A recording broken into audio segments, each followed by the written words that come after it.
Why don't you put it up on your left, on your left strap? Up here? Left. I'll go this way, across my entire body. Fucking bring the wire the other way.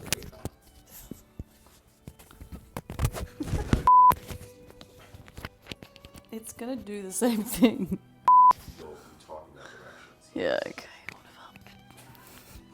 whatever. Fuck.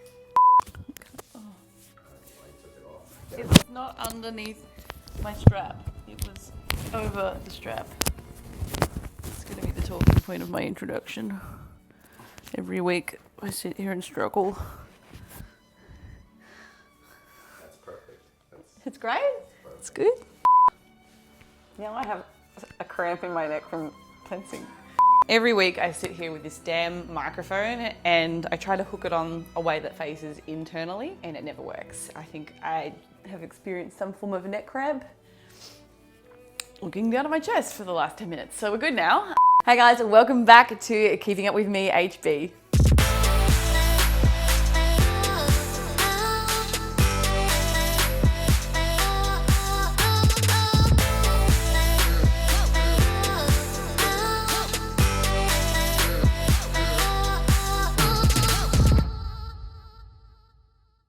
I hope you guys have had a great week. My week was pretty good. I was out of town for the last 7 days. I was in Texas. My word, it was quite chilly. So I think I left Florida and it was about 80.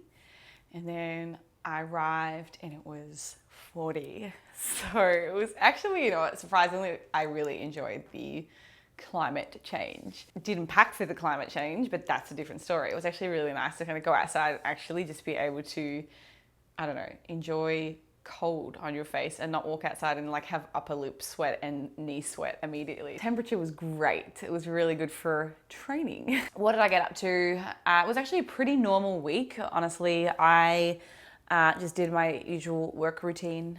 A lot of client stuff, a lot of social media, couple of filming things here and there, and just day-to-day normal activities, just in a different location. So we did find time to head into Dallas, and I got to train with one of my buddies from the WBFF. So Stephanie, she's the current reigning world champion. You know what, I really feel for a lot of the competitors that were planning on competing this year because so many shows were cancelled and, you know, they had hopes of, you know, keeping some of the shows running. Some of the locations, you know, it was all good. And then last minute, you know, the government have, you know, set in stone some new regulations and, you know, venues had to be closed. So many folks were prepping, Stephanie included. I think she started prepping back in February and was going to do this show and then this show. And then I was like, okay, we'll just do Worlds. And now there's a show in Miami.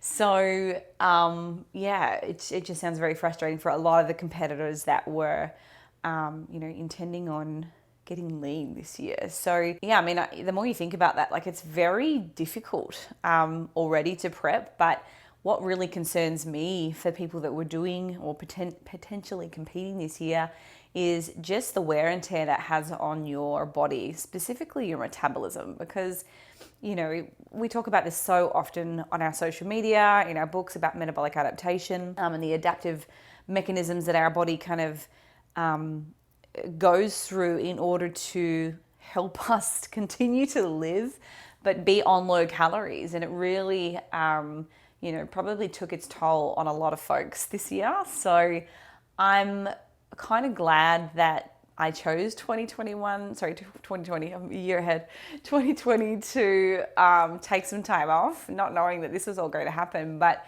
it kind of was the perfect time, really, because it just created a lot of unnecessary stress. And as a competitor, it's already really stressful without anything else. So I got to train in Dallas.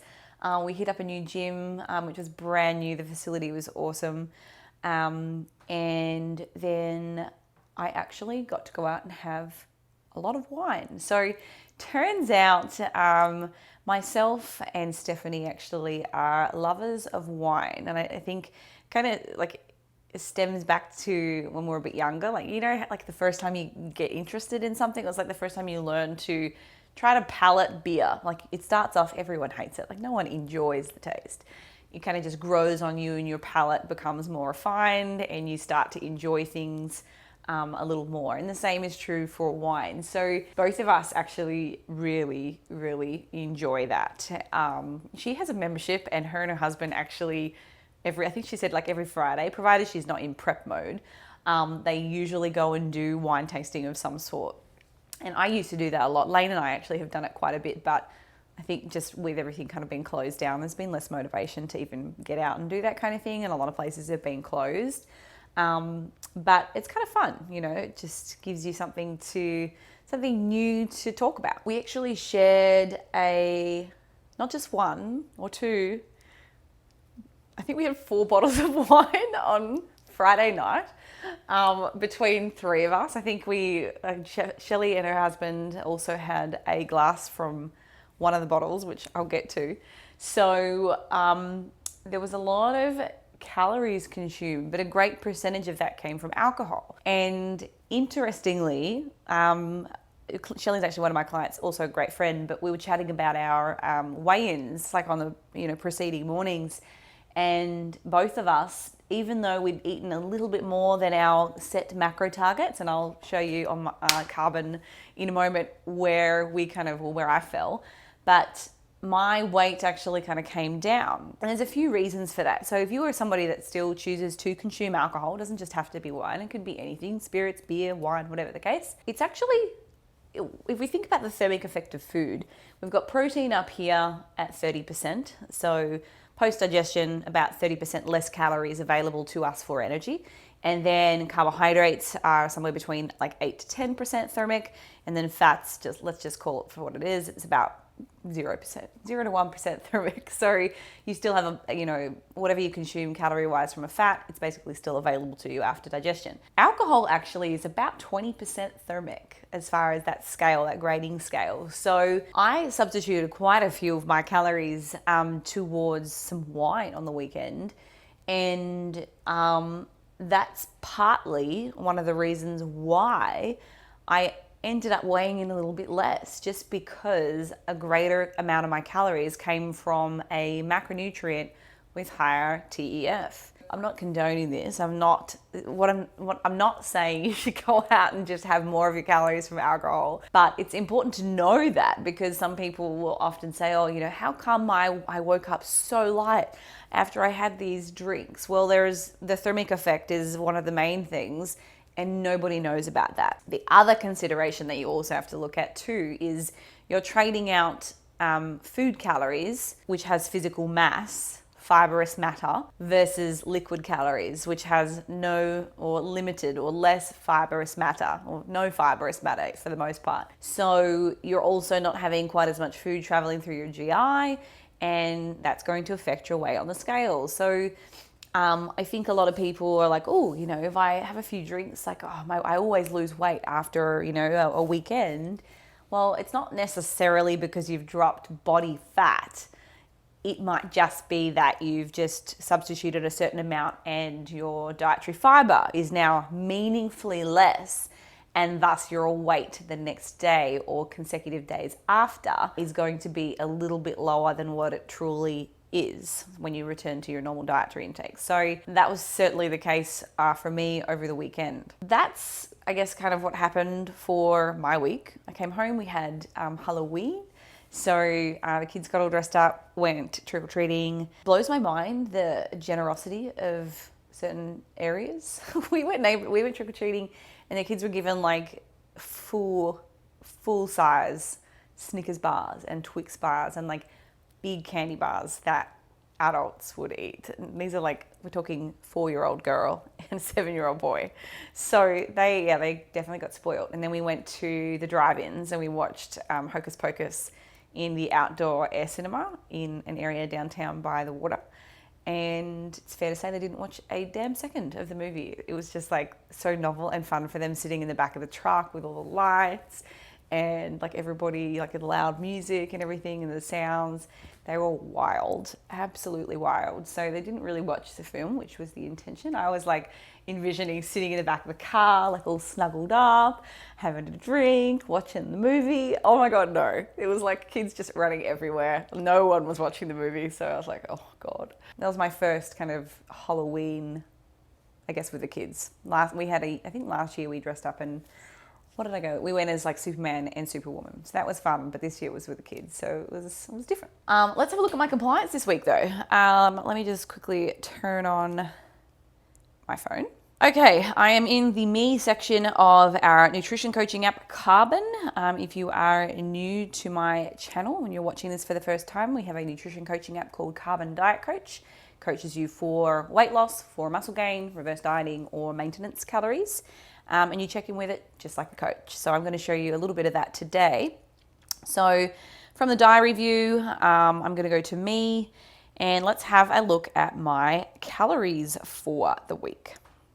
So we can't really include today because today is not part of my weekly check-in. So my average was 1646. So you can see the day where we had some wine, my calories were 2076. Not crazy high. I definitely planned to have a couple of drinks and a meal out. So I think I had 2 or 3 meals earlier in the day, but they were mostly protein. So I kind of kept a lot of my carbohydrates and fats for the remainder of the day.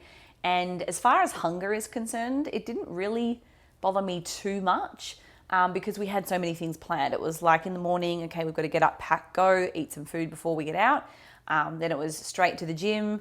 We've got a workout in, you're busy, you're distracted, you're talking. So I didn't really feel myself getting hungry, even though I did leave a fairly large percentage of my calories for later in the evening. So I don't normally encourage that to that degree. I think I probably kept about 75% because otherwise it can end up leading to you overeating later in the day, but it was actually not too bad.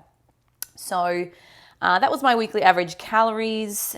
We go to my protein. I know my protein's a little high, and that is just because I end up omitting carbs and fats to enable me to have more protein. I think just from the perspective that I'm trying not to overeat. So I'll gravitate more to protein just as a habit, and then it ends up means I eat a little bit less carbohydrates and fats. So 155 was my weekly average. So my target at the moment is only 140. So you can see here, I was pretty good during the weekdays. And then come the weekend when I knew I had events on, that was definitely my way of kind of going, all right, you need to make sure that you don't go over your carbs and fats. So I kind of prioritize 219. Oops. I prioritize our protein in that case. So that was a little bit higher. I'm already over my actual target this week, but we can get to that. Carbs, I didn't do too badly overall. So 152 was my average. You can see here the day where we had 4 bottles of wine, not just me on my own, split. Just want to remind you, 292 grams of carbohydrates. So that was quite high. And then for my fats, kind of did a pretty good job. I mean, the weekdays were fine. It wasn't challenging. I was just doing my normal working week. So 32, 36, 41, 54, 40 on Saturday because I tracked most of the wine as a carb, 44 and 41. So that was actually my best out of all of those. So we'll go and check in now. So here we go. Where are you compliant to your macro targets? So my allowable range was 1327 to 1401. My weekly average tracked calories was 1614. So not compliant overall, but you can see I did have quite a few days where I definitely nailed my targets. And that's that's the overarching goal for me. It's like when you can and it makes sense, hit the low targets, let's get some fat loss. And then if it doesn't make sense or you would like to give yourself permission to have higher days, I'm not in contest prep anymore, then do what you want to do. So protein, way over, carbs, way over, and fats were also over, but close. So my range for carbs is 116 to 122. I was at 158. and yeah, my fats was 35 to 37. I hit 40. So we're not compliant this week. No. My current weight, I jumped on the scale today, so I'm still 70.2. Haven't really moved. Does everything look okay? Checking in. It's going to tell me I've been naughty. It looks like things didn't go to plan. So my calories are going to be held steady. So again, I'm not going to do anything about that. I'll do my best during the weekdays to hit those targets because it actually makes sense and it's not too challenging for me to do.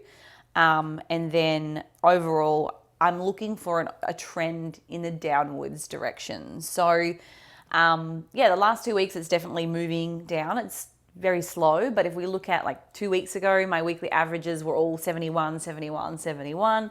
Now it's kind of consistently in the 70s, and hopefully we start to move down just over the next 2 weeks because we've got about 21 days, I'm going to say, until the photo shoot that we're doing for our BioLane website. So yeah, I think I'm generally feeling pretty good about it all.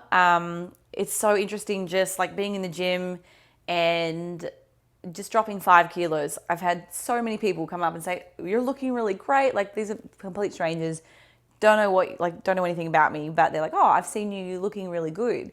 So that's certainly been encouraging, I guess.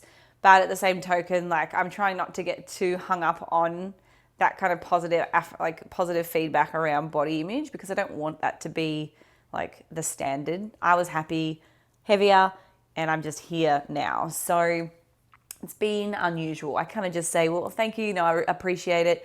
Yeah, going through some fat loss at the moment and getting it done. But yeah, it's been nice. I definitely feel a little bit easier moving around at a lighter weight. I definitely was uncomfortable at like 75, but I think like here is kind of fine. So yeah, I guess it's good. Feeling pretty good. Anyway, I think that's all for me this week, guys. I've rambled on way too much. If you have any questions about Carbon Diet Coach, if you have any questions about nutrition training, anything at all, feel free to leave a comment. I hope you guys are killing it with your goals, and I look forward to hearing from you or speaking to you next week.